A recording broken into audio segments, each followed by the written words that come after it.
Is qismat fixed or can it be adjusted? If so, how? How do our practices affect it? And what other actions affect it positively or negatively? Okay, so I think Kismat, I think many people may not be aware of this word. Kismat is basically destiny. Okay, again, this question is a very fine difference. Um, there is a general understanding that everything is fixed and Allah has decided everything in advance and it is written, and that is how exactly everything happens to a person. But that's not true, because if that was the case, then there is no fault of the person, because everything has already been decided for him or her.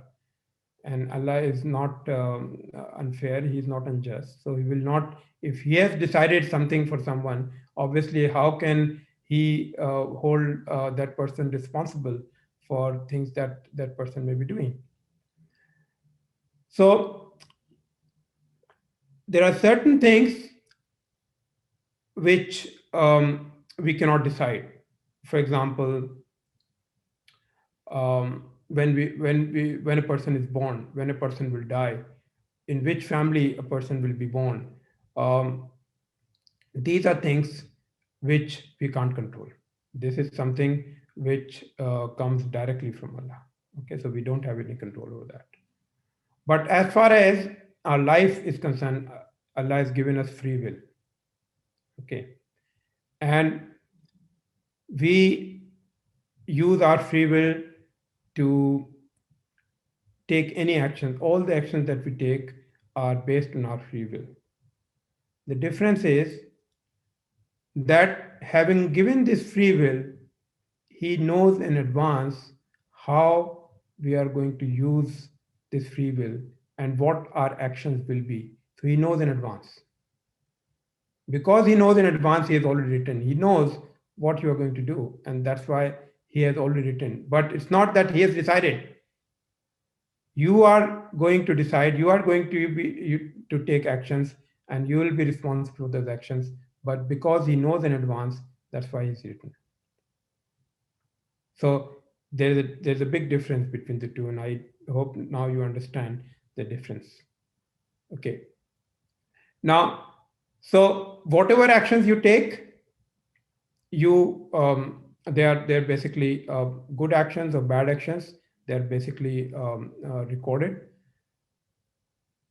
But the difference is that when you make an intention for a good deed, then, and for some reason, if you're not able to do it, it is counted as a good deed. Whereas that's basically Allah's mercy, that when you just a sincere intention for doing something good is already counted as a good deed. Whereas unless you commit, when you talk about a bad deed, unless you commit it, so just a thought is not going to be counted as a bad deed. Unless you actually commit it, it's not counted as a bad deed. Okay. The second thing is, this is also something important to understand, but sometimes what happens is a person may decide to do something, but Allah may stop him or her from doing it if it is not, if that action is going to have repercussions, some negative repercussions for someone or for the society. And if Allah thinks that this is not appropriate, then He may stop that person from doing it. For example, you may decide, for example, one person, someone may decide to kill another person.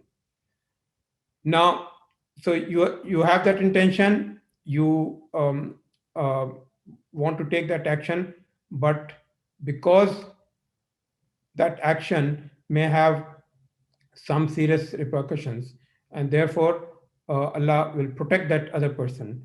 But since you have already taken action, So it will be counted as a bad deed in your record, but that person will be saved.